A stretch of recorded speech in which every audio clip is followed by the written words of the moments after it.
let's say pada prakteknya apa yang Anda sampaikan di meja ini memiliki nilai kebenaran. Benar. Bukan mau let's say, benar. Ngapain dia andai-andai?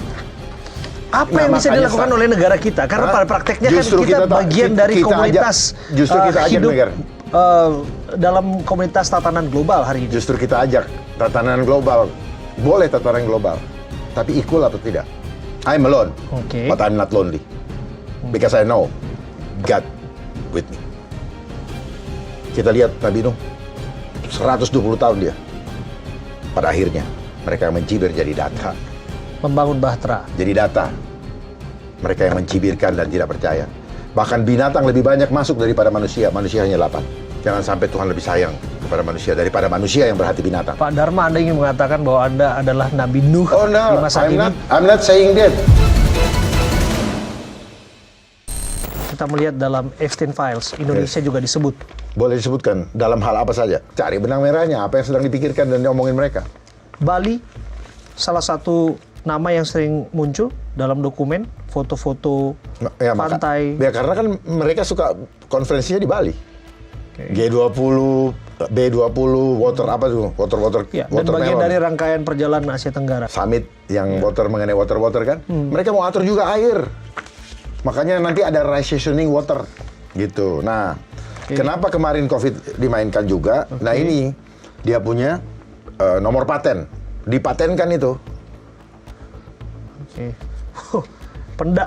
Pendaftarnya atau pematennya Microsoft Technology Licensing LC. Itu resmi bos. Apa nomor berapa? Baca nomornya. WO 2020 ID 2020 ID 2020 garis miring 060606 A1. Makanya kenapa dibilang selalu O? Kita selalu terkaget-kaget. Dan ada 3 angka 6. Yes. Itu ada di barcode juga. Di Keris. You know Keris? Dia punya cara bekerja. QRIS. Yes. Sistem QRIS ya. Dia nanti bekerja gitu, makanya payment ID segala macam terhubung semua, bos. Ini menciptakan sistem baru, tatanan dunia baru. The Mark. Ini nomornya mereka. Gitu. Jadi kalau sudah ini kita terima, you are my property, kira-kira begitu, bos. Oh my God. Oh kita enggak, no, saya udah patenkan. Nggak sadar kan? Gitu. Buka lagi ke belakang, ya supaya lihat itu. Ininya, ya satu lembar. Oh ya satu lembar ya? Ya biar satu lembar, terus lagi, satu lagi. Nah, cryptocurrency system using body activity data. Body. Jadi tubuh kita nanti alat pembayaran tidak lagi pakai cicit langsung. Ini selama ini kan akses doang ya. Kalau kita lihat kayak tadi Pak Dharma memasukkan pakai face recognition. Saya begini tadi, saya begini. Gitu. Suatu saat saya udah nggak bisa naik, nggak bisa lagi melewati kayak gitu. Bagaimana Anda hidup nanti? Ya sudah, pilihan, life is choice. Saya tetap teguh dengan pendapat pendirian saya. Mati cuma satu kali kok. Ngapain hidup enak tapi kita budak? Inilah enslavement. Nah, begini Pak Dharma ya, kalau kemudian banyak orang yang katakanlah ya, percaya kemudian memakan ide ini ya, maka dunia merdeka. Gaduh dulu tentu. Gaduh itu yang bikin sana. Gaduh itu orang yang nggak sayang sama rakyat. Paham ya? Ya pasti kan akan ada resistensi. Iya, orang yang resist itu nggak mau kebenaran. Dan orang-orang yang resistensi itu apa? Dirugikan. Nah, Pak Dharma sendiri kan melakukan resistensi hari ini. Perlawanan terhadap penghancuran genuinitas. Itu satu Dharma. Bayangkan kalau misalnya ada 10 Dharma, 100, akan banyak Dharma 1000, akan 1 banyak juta, Dharma 10 lain. juta. Akan banyak. Chaos dong. Oh enggak, chaos itu narasi yang dipakai sebagai tools untuk menciptakan istilah provokasi. Tetapi kalau mereka dibilang sosialisasi.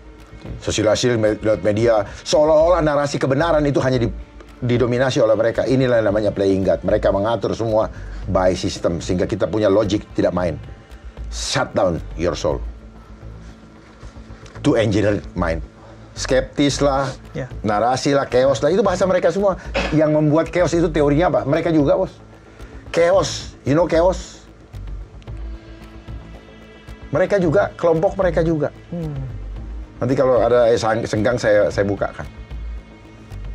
Nah, bicara soal chaos ya, Pak Dharma ya, Anda bicara soal shutdown ya. Ya, kayak kita bilang chaos kan, kita dapat ilmu dari mereka. Iya tentu, itu kan bahasa kan. Itu, bahasa. Itu frasa yang diadopsi. Bukan diadopsi, mereka yang suruh kita pakai. Gitu. Kita tahunya adopsi kan. Iya. Iya. Tetapi mulai dimainkan, masuk pertama-tama dimainkan di media, lama-lama jadi satu frame. Terus kemudian karena sering didungung-dungungkan, kita ikut menyampaikan hoax lah, terus gimmick lah, stunting lah. Ya. Pak Dharma begini, semakin hari semakin banyak yang kemudian terpukau dengan cara pikir Anda, dan barangkali mungkin ya saya katakan relatif percaya dengan apa yang Anda katakan. Bicara soal konteks COVID lah, Anda bicara soal pandemi, kemudian juga hari ini juga Anda campaign belakangan ini tentang electricity shutdown atau internet shutdown. Atau saya tidak campaign, sebenarnya udah lama saya sampaikan. Sudah lama. Ini part aja. Part untuk membuat chaos. Ngerti nggak? Kalau sudah chaos kan mulai ada administrasi baru atau riset. Nah, lu harus pakai ini, pakai begitu. Nah, ya, contoh kasus kan yang paling gampang kita lihat adalah kita berkaca dari Iran ya. Ketika di sana berapa ratus jam itu ada listrik dan internet mati ya. Protes ya terhadap rezim di sana. Dan kemudian Anda menjelaskan bahwa bukan tidak mungkin bahwa itu yang akan kita hadapi. Dan kita harus bersiap-siap. Itu tidak berdiri sendiri, itu akibat. Akibat yang harus kita telusuri penyebabnya apa. Itu. Jadi shutdown, mati lampu sama blackout dua hal yang berbeda. Shutdown dan blackout itu dua hal yang berbeda. Kalau shutdown dimatiin. Kalau blackout mati yang tidak kita duga, dadakan. Penyebabnya macam-macam. Nah, yang mana nih yang Anda sebutkan sebagai posisi atau kondisi darurat? Kondisi darurat itu cuman ekses. Jadi gini, lampu mati itu adalah one of excess dari kausnya, dari penyebabnya. Saya mulai waktu itu berbicara mengenai terjadinya di Sumatera, sehingga orang semua mati lampu sekian lama, kan kebingungan kan. Dari situ saya nyambung, kasih tahu orang tua dengan fenomena cuaca ekstrim yang terjadi selama ini, banjir bandang, mulai siap-siap. Kondisi darurat itu adalah keadaan di mana orang panik, tak sanggup mengatasinya itu. Kalau dia bisa melewati 7 hari, itu kan kondisi darurat. Tanggap darurat? Ya, kondisi darurat. Ya, dimulai dari, kan kondisi darurat, satu orang bisa kena banjir, mati. Rumah ketutup, nah itu kan. Kita ambil yang mulai. Jadi lebih kepada kesiapsiagaan berbasis kesadaran, bukan nakut-nakutin, cuma di framing segala macam. Iya, karena semakin banyak orang yang khawatir loh, jadi bos, cemas. Janganlah kita hidup tenang tapi palsu. Lebih bagus khawatir dan bersiap-siap. Bukan. Tidak. Orang kalau siap nggak khawatir. Ya tentu kan berjaga-jaga itu atas dasar sesuatu. Iya, karena kita tergantung. Dia menyadari ada ancaman yang akan hadir, maka untuk itu dia harus berjaga-jaga. Tidak ada satu negara yang sistemnya kebal. Gitu. Efisien ya, kebal tidak. Semua bisa diiniin. Apa yang tidak bisa? Dan sudah terjadi beberapa kali kok. Gitu. Jadi narasi yang Anda bangun mengenai prediksi keadaan darurat 7 hari itu, listrik dan internet mati itu berdasar dari apa? Membaca pola peta ancaman yang saya sudah inventarisir, cuma saya nggak bawa. Bawa tahun begini. Itu pola ancaman seperti yang ada di sini semua kan bisa dibaca. Gitu. Jadi kalau lihat di podcast yang saya sampaikan waktu itu, saya berbicara tentang bagaimana kejadian di Sumatera, segala macam di mana orangnya. Nah, masuk ke situ saya bilang kasih tahu orang tua siap-siap. Karena apa? Bencana itu datang kapan saja. Nah, ini yang perlu diwaspadai. Lebih baik siap payung sebelum hujan. Karena saya melihat ya dengan jelas benang merahnya. Cuaca mulai tidak begini. Coba tanya di Bekasi, pernah mati lampu nggak ketika banjir kemarin?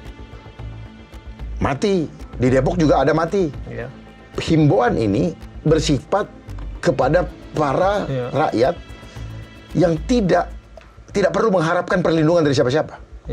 Karena faktanya, ketika mereka berharap, mereka kecewa. Dengan segala macam alasan dan force majeure yang diciptakan. Force majeure ini adalah krisis yang diciptakan, Bos. Untuk menghindar dari tanggung jawab. Emang kita bisa ngarepin siapa? Begitu kita lapar, memang ada yang mau turun ngasih makan. Coba lihat masa COVID. Kita siap nggak? Kita nggak siap. Nggak siap. Kenapa ya? Karena memang dibikin terlena. Lalu si pembuat skenario udah siap dengan semua perangkatnya, ya termasuk dana-dananya. Saya lupa. Dana-dananya, ya di refocusing dari ini. Terus bahkan ada yang mengatakan bahwa vaksin dan lain sebagainya itu ya. Oh, terus untuk apa? Ini menunjukkan bahwa kita tidak percaya dengan Tuhan yang ada dalam diri kita. Tubuh kita nggak perlu apa-apa kok. Saya nyatakan dengan tegas di sini. Tubuh kita tidak perlu apa-apa. Kita hanya perlu Tuhan dan percaya sama Tuhan. Ya. Penyakit-penyakit yang mereka ciptakan itu bukan penyakit sebenarnya. Cuman dia bikin rasa sakit, lalu dia adopsi namanya menjadi penyakit. Makanya mereka yang suka bikin nama-nama. Badai juga, badai Katrina, badai Hurricane, badai apa? Nanti saya mau bikin lagi badai Brai. Brai puting beliung. Kita punya pikiran ini di puting beliung sama mereka.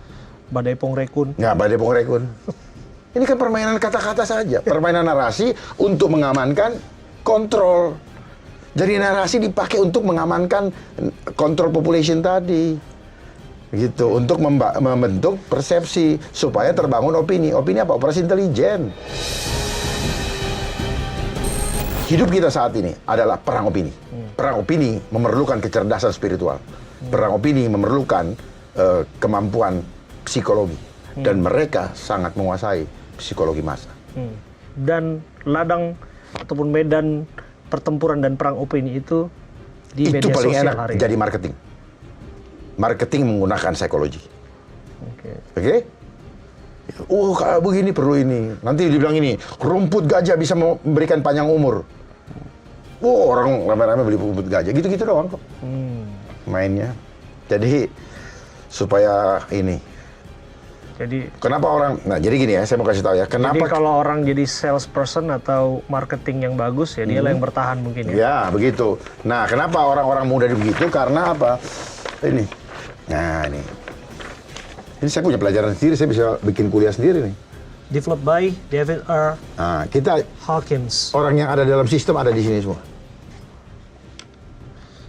Enlightenment, pencerahan. Nah, ini kalau sudah ke sini dia udah netral. Dia sudah nggak ada ketakutan lagi. Oh, ini teori psikologi ya? Iya. Development David Hawkins. Enggak, artinya apa? Sebenarnya mereka tahu apa yang mereka terapkan di dalam kehidupan kita. Kita ada di sini, ini force. Kita ketekan. Makanya hidup kita selalu ketekan. Ya, ketika kita sudah mulai muncul keberanian, baru nanti di sini gampang ikhlas. Ya, gampang ini berbuat baik dan sebagainya. Tidak ada pamrih lagi. Emang saya begini ada pamrih? Saya dapat duit? Enggak. Oh, ini level-levelnya ya? Ya, paling rendah. Kita kemarin di COVID di sini. Grief ya? Ini, atau fear? Fear. Takutannya? Ya, itu namanya fear engineering. Terjadi banyak meninggal, ya kan? Berduka kan? Berduka. Nah, akhirnya sekarang apa? Kita sekarang orang sudah di posisi ini, kemudian. Oke, ini mental block yang paling dasar, ya, paling bawah. Ini yang mendekati bunuh diri. Dan sekarang lagi rame. Iya, tahu. Iya, ini di sini dipicu mulai di sini, fear. Kemarin terakhir. Ya itu, makanya jangan. Tahun, Pak Dharma. Makanya, ya. Tahu. Sekarang yang harus bertanggung jawab mereka yang bikin kebijakan. Ya, tidak perlu rakyat seperti itu. Ya, ini loh Bos, ini semua nih. Nah, gara-gara apa? Gara-gara kita didoktrin di awal hanya mengerti yang terlihat mata. Padahal permainan psikologi ini yang akarnya lewat manipulasi. Manipulasi apa? Tipu daya. Sistem ini tipu daya iblis di situ. Selidiki sendiri, jangan pernah percaya saya. Saya tidak pernah minta dipercaya. Tapi saya akan menyampaikan apa yang saya tahu dan saya yakin itu benar. Pak Dharma, ini semakin dalam kita ini. Saya senang. Semoga kamu semakin kita tidak siap untuk menerima apa yang Anda sampaikan. Saya berharap Pak Silaban meneruskan apa yang saya sudah lakukan. Saya istirahat. Pak Dharma. Ayo, mau nggak?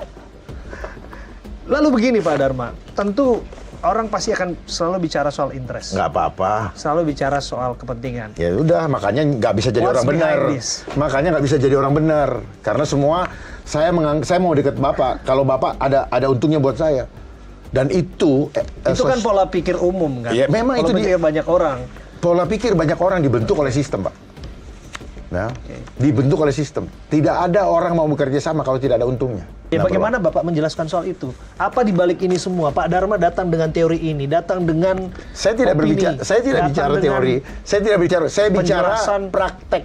yang tidak sedikit mempertanyakan. Ya, makanya kita dilahirkan ke dunia untuk bersaing atau tidak?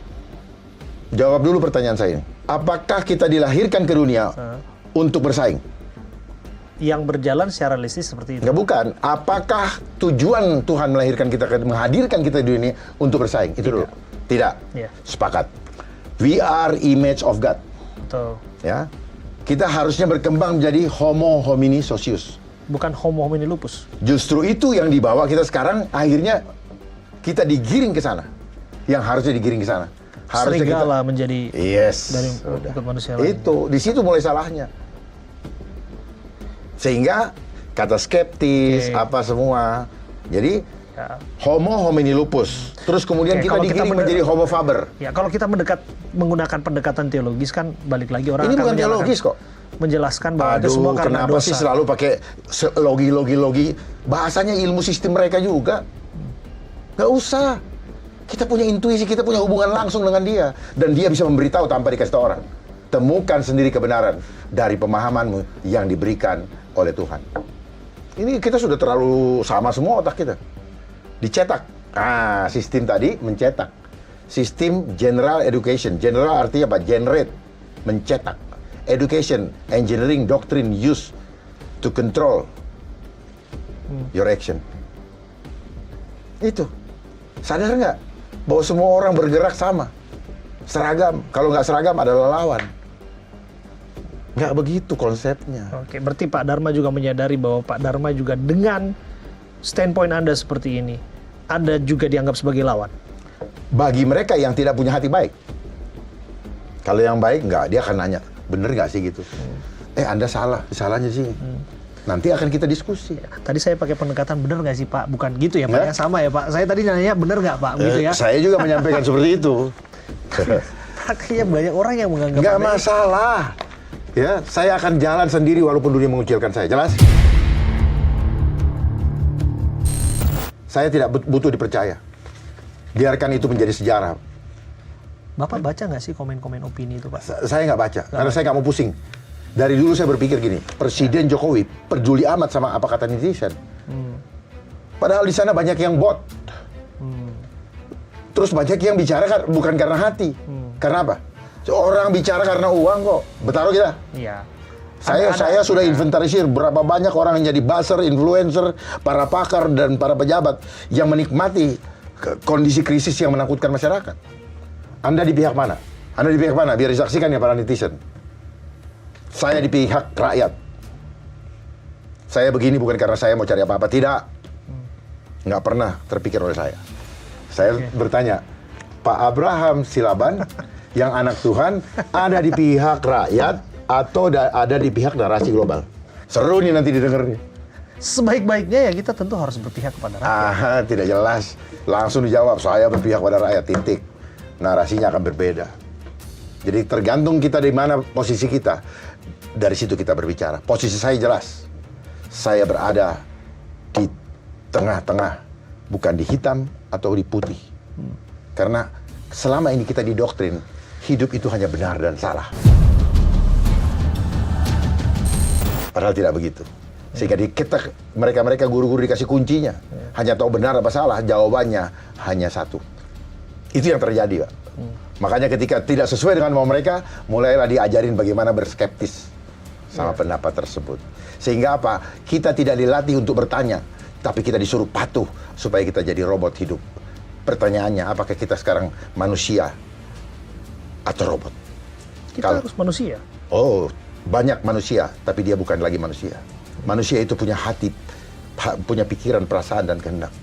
Karena banyak orang yang punya perasaannya udah dibawa lari. Karena uang. Tergantung uang. Makanya di mana-mana saya siap melayani dengan hati, asal bayar dulu. Ayo, mana lagi yang mau kita kritisi? Kritisi ya, bukan kritik ya. Betul. Termasuk layanan kesehatan, ada mestinya mereka melayani dengan hati untuk menyelamatkan jiwa, tapi pada prakteknya balik lagi. Siapa yang tulis? Klaus Schwab. Thierry Malleret. Ya, ini Klaus Schwab.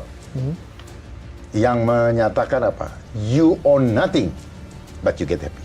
Ini yang akan terjadi nanti. Kalau Bapak masih mengikuti narasi global, masa depan bangsa kita. Ini saya tidak menakut-nakuti.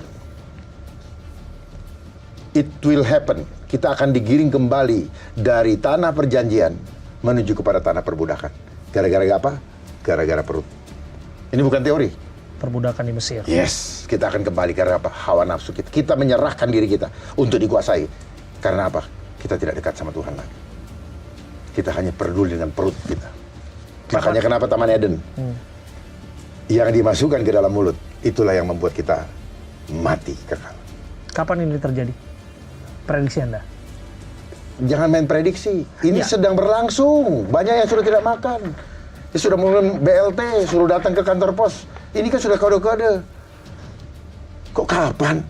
Mereka sedang mempersiapkan menormalisasi, merasionalisasi keadaan seperti itu supaya nanti ketika Pak Abraham Silaban sudah di PHK dari sini, Pak Abraham Silaban akan siap-siap untuk berada di dalam antrian panjang dan dijaga seperti ini. Bantah omongan saya. Time will tell. Ya, sekarang banyak orang nggak punya pekerjaan.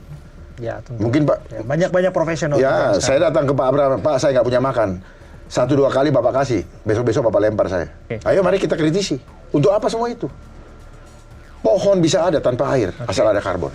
Nah, kalau demikian operasi. Pak paham dulu nggak? Oke, saya paham, saya bisa paham. Ya sudah kalau paham. Oke.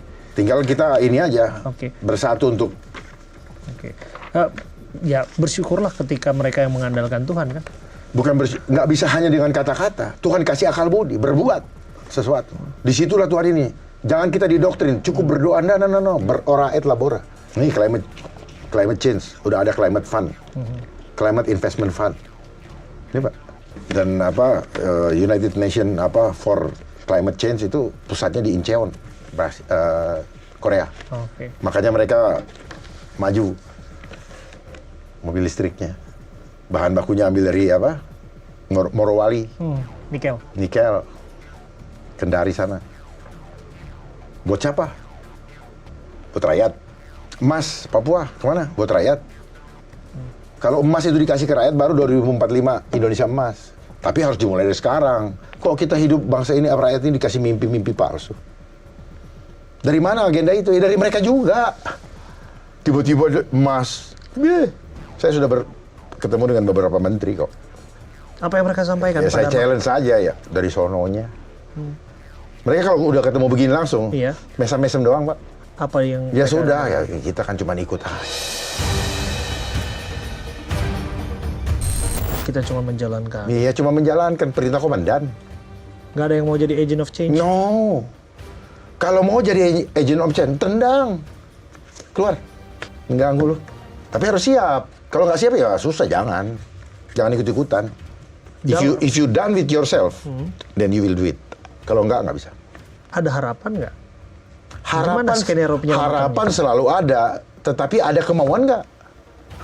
Kemauan tanpa langkah mah sama dengan sambil mimpi. Anda tetap dalam jalan itu, Pak? Iya dong. Sekalipun banyak orang nggak ada masalah, kan saya udah bilang tagline apa? Tetaplah berjalan dalam kebenaran walaupun dunia mengucilkanmu. Gitu. Tidak sedikit bahkan ada yang menganggap Anda... Nggak peduli. Bilang sama mereka nggak peduli. Sampaikan kepada dia, saya tidak peduli. Silakan Anda jangan jalan dengan jalan Anda, saya tetap dengan saya. Ya. Anda kenal Lord Rangga? Nggak. Apa yang disampaikan sama dia, saya udah tahu sebelumnya. Yang disebutkan bahwa Sunda Empire, tatanan dulu dan sebagainya. Anda dipersamakan. Saya nggak tahu. Seperti orang yang ngawur. Saya tidak pernah mau mendengarkan dia. Saya tidak pernah dengar. Cuma saya lihat suka ditertawakan. Karena dia pakai, lucunya dia suka pakai topi PBB. Ya, atribut. Baret. Ya. Baret PBB. Nah, ketika dia pakai baret PBB, ketika itu saya kan pernah jadi tugas PBB juga Pak selama setahun. Sehingga dari situlah saya tahu bagaimana permainan PBB. Bagaimana permainan PBB membuat suatu negara kacau. Gitu. Diadu secara agama. Terpecahlah mereka jadi 6. Lalu dikirimlah kami untuk apa? Transactional administration, Pak. Oke, kalau begitu begini Pak Dharma. Anda pensiun di Bintang 3. Komisaris Jenderal Polisi Purnawirawan Dharma Pongrekon, betul? Dan Anda punya masa bakti yang panjang sebagai seorang yang punya jargon, pengayom, pelindung, dan pelayan masyarakat. Itu kelembagaan. Iya. Dan bolehkah saya bertanya? Lembaga yang punya jargon, yang termaktub di dalam pasal 31 Undang-Undang Dasar. Ya, pertanyaannya apa yang sudah Anda lakukan selama puluhan tahun karir Anda? Kami tidak bisa bekerja sendiri. Hidup untuk kami mengatasi tergantung apa yang Anda presentasikan. Hidup kami tergantung kepada satu kertas. Organisasi itu bekerja atas chain of command. Seperti yang terjadi sekarang. Apa yang terjadi di sana dilaksanakan di sini, chain of command. Pakai masker, jaga jarak, cuci tangan, vaksin. Oke. Di titik jabatan mana Anda menyadari yang Anda pahami sebagai kebenaran ini? Di titik mana? Berproses, Pak. Tidak sekaligus. Karena ada kebingungan di dalam perjalanannya. Dulu kita diajar begini. Tidak, tetapi ketika masuk ke marketplace, totally banyak yang menduga Anda totally different. Menjadi seperti ini, memahami secara utuh. Ketika Anda berada di Badan Siber dan Sandi Negara? Enggak. Cuman di titik itu, Tuhan buka banyak. Ya, Anda kan banyak terekspos media kan. Tuhan buka banyak di sana. Karena apa? Saya menyampaikan justru mereka tidak paham itu. Mereka yang pernah bekerja sama saya dengan anak-anak buah di BSSN, mereka anggap saya punya pendapat aneh. Oh iya? Iya. Anehnya apa? Bertolak belakang dengan pelajaran yang mereka terima. Itu. Tapi saya sudah memaparkan berbeda dengan ini. Karena apa? Mereka selalu berbicara berdasarkan standar yang namanya ISO. Selalu ada standarisasi, Bos. Nggak boleh keluar dari ISO. Jadi pola pikir mereka, misalnya 7 layer, ya, itu menjadi standar. Padahal dia nggak tahu bisa ada 20 layer. Paham ya? 20 layer. Emang kamu tahu? Dari mana kamu tahu? Dari buku. Saya belajar, buku ini kapan? Oh, 20 tahun yang lalu. Yang sekarang nggak begitu. Jadi kita selalu terlambat. Mereka udah 10 langkah ke depan, kita baru, oh iya. Itulah yang membuat kita selalu terlambat mengantisipasi. Iya, mengantisipasi. Makanya penyesalan selalu datang terlambat. Datang di belakang. Jadi gini, ini batu. Mereka di sini sedang bekerja nih. Yang kita lihat batu. Makanya saya bilang, apa yang terlihat tidak seperti apa yang berlangsung. Mereka jalan terus. Dihadang dulu pendapat gini. Abraham Silaban lah menganggap saya skeptis lah. Di lembaga ini bilang saya hoax lah. Ini tools untuk menghadang dulu. Sampai selesai dia buat data sesuai dengan histori yang dia mauin. Skenario yang dimauin, baru jadi buku. Jalan lagi dia, begini ya, tek. Nah, gini Pak, paham ya? Mari kita bongkar. Nah, itu yang publik tunggu sebetulnya Pak Dharma. Dalam jabatan Anda, Bintang 3 di kepolisian, tentu punya pengaruh kuat pada saat itu. Enggak. Untuk kemudian memberikan ternyata tidak. Pengaruh. Pikiran saya bisa. Ternyata tidak. Kenapa? Kami tergantung kepada satu lembar kertas. Dan ini ditakuti betul. Yang disebut apa? TR mutasi. Ada yang sudah pernah menawarkan Anda? Ya? Masuk dalam kekuasaan atau jabatan? Nggak ada lah, saya emang nggak laku. Iya, kalaulah itu kemudian nggak ada, udah dianggap. Nggak bisa, Bos. Saya tahu semua. Dan saya bukan orang yang bisa menjual integritas saya.